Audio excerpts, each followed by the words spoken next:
Bien-aimés dans le Seigneur, que la grâce et la paix du Dieu trois fois saint soient notre partage en ces moments difficiles, en ces moments éprouvants pour notre monde et même pour notre foi en tant qu'enfant de Dieu. Et que cette paix nous soit donnée au nom de Jésus. Dans la série des messages de réconfort, des messages d'espoir adressés au peuple de Dieu, aujourd'hui, nous allons partager la parole de Dieu dans l'évangile, dans l'épître de Paul, aux Éphésiens, le chapitre 5, le verset 16, qui dit ceci: « Rachetez le temps, car les jours sont mauvais. » Lorsque nous rentrons dans l'étymologie du verbe racheter, il est question d'acheter ce que nous avions vendu. Donc nous avons vendu à quelqu'un, puis nous nous rendons compte que non, c'est important pour nous et nous allons racheter. Et dans le cadre de notre message, puisque la parole nous demande de racheter le temps, cela signifie que nous avons vendu le temps. Nous avons gaspillé le temps. Nous avons mal utilisé le temps que Dieu nous a donné. Et maintenant, parce que les temps sont mauvais, parce que les jours sont mauvais, il est impératif de racheter le temps. Parlant du temps, en 2018, ma famille et moi avons traversé une épreuve difficile. Et je disais, l'année 2018 a été l'année la plus difficile de ma vie en tant que serviteur de Dieu. Mais curieusement, en 2019, nous avons connu des difficultés assez plus grandes que celles connues en 2018. Et quand nous sommes arrivés en 2020, nous nous sommes rendus compte que c'est encore plus grave. Et nous constatons que d'année en année, les temps deviennent difficiles et même très difficiles. Lorsque nous surmontons une épreuve, nous nous rendons compte qu'une autre, un peu plus difficile, nous attend. Et je crois que comme enfant de Dieu, le constat est le même pour tout le monde. Chaque année qui arrive vient avec plus de difficultés que celles que nous avons traversées. Et la parole dont nous encourage comme enfants de Dieu à bien gérer le temps que Dieu nous donne. Lorsque la Bible nous exhorte de racheter le temps, cela veut dire qu'il y a eu un temps de gâchis. Le temps de gâchis, c'est ce moment où Dieu a voulu t'utiliser. Dieu a voulu que tu sois au service de ton prochain. Dieu a voulu que tu sois un instrument puissant entre ses mains. Dieu a voulu que tu investisses pour l'avancement de son règne. Mais tu as pensé faire autre chose. Sûrement, tu as choisi ce que ton cœur a voulu. Et aujourd'hui, l'apparition de cette pandémie qui est en train de faire véritablement rage dans le monde a imposé une pause à tout le monde. Ce moment de pause nous a permis de réfléchir, de rentrer en nous-mêmes et de nous rendre compte que cette maladie nous a réduits à l'impuissance. Tout le monde est cloîtré chez lui. Pour ceux qui sont concernés par le confinement total, et même ceux qui sont concernés par le confinement partiel, sont obligés, lorsqu'ils ne sont pas au travail, de rester à la maison. Lorsqu'il ne faut pas sortir pour quelque chose véritablement d'important, on doit rester chez soi.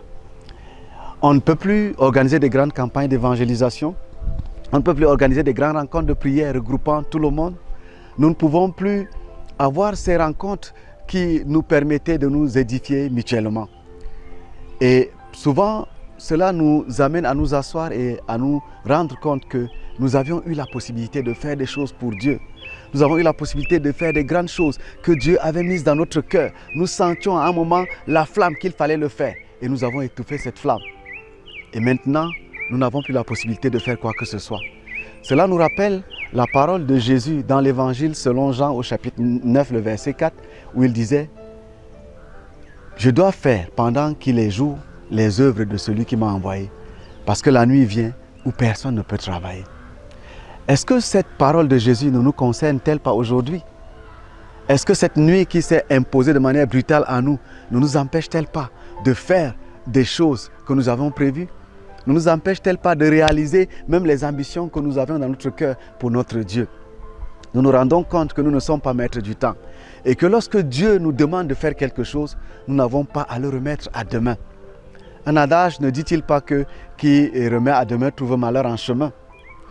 La pandémie qui aujourd'hui s'est abattue sur le monde n'était pas dans notre programme. Cette pandémie est venue s'imposer à nous et nous a tous réduits au silence. Oui, bien-aimés, et c'est un moment de réflexion.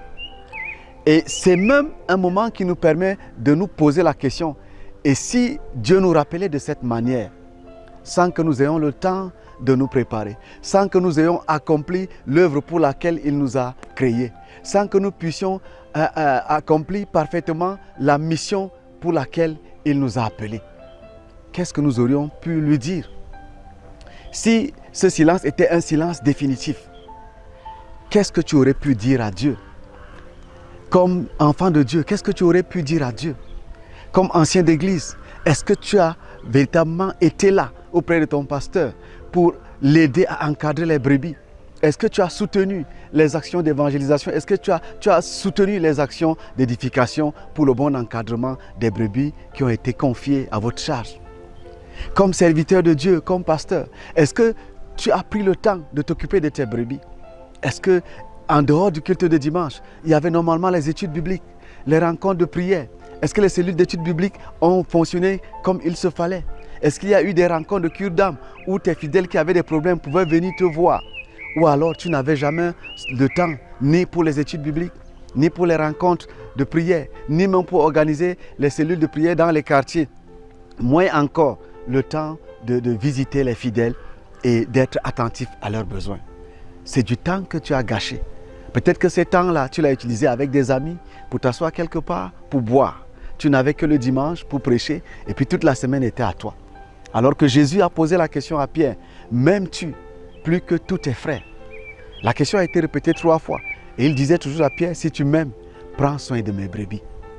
Bien-aimé, le temps du gâchis est ce temps que nous avons utilisé non pour la volonté de Dieu, non pour accomplir l'œuvre pour laquelle Dieu nous a appelés, mais pour faire ce que nous voulons.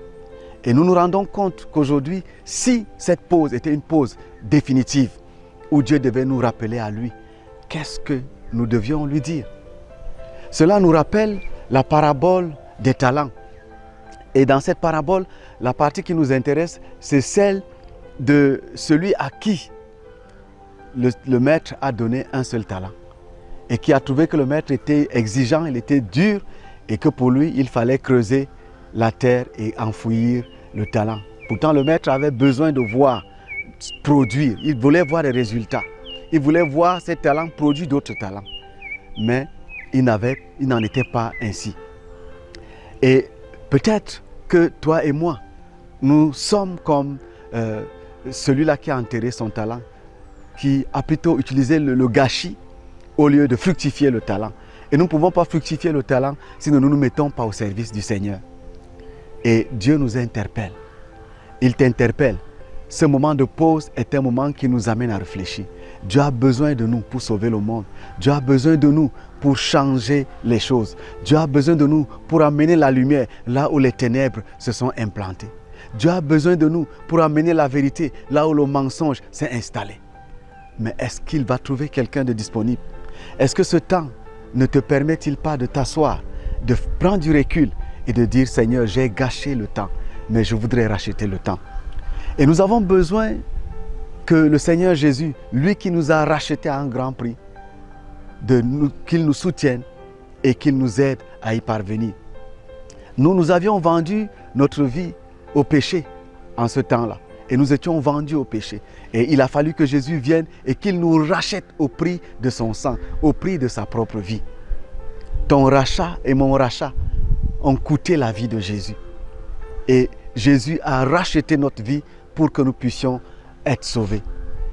Et aujourd'hui, il t'interpelle à racheter le temps. Les jours sont véritablement mauvais.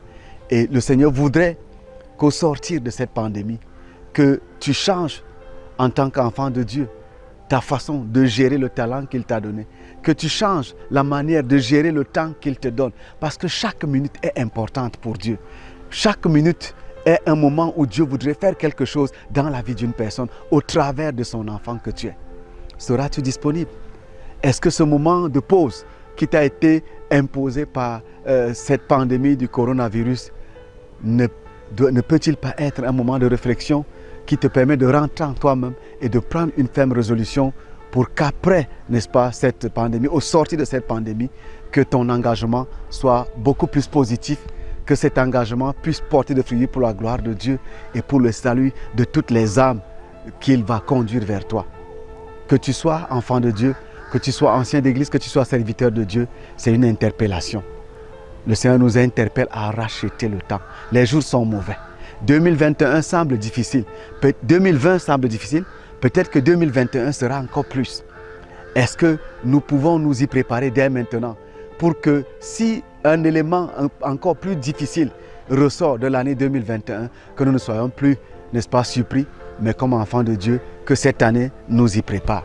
Que le Seigneur te fortifie, que sa grâce soit suffisante dans ta vie et qu'il t'aide à racheter le temps, car les jours sont mauvais.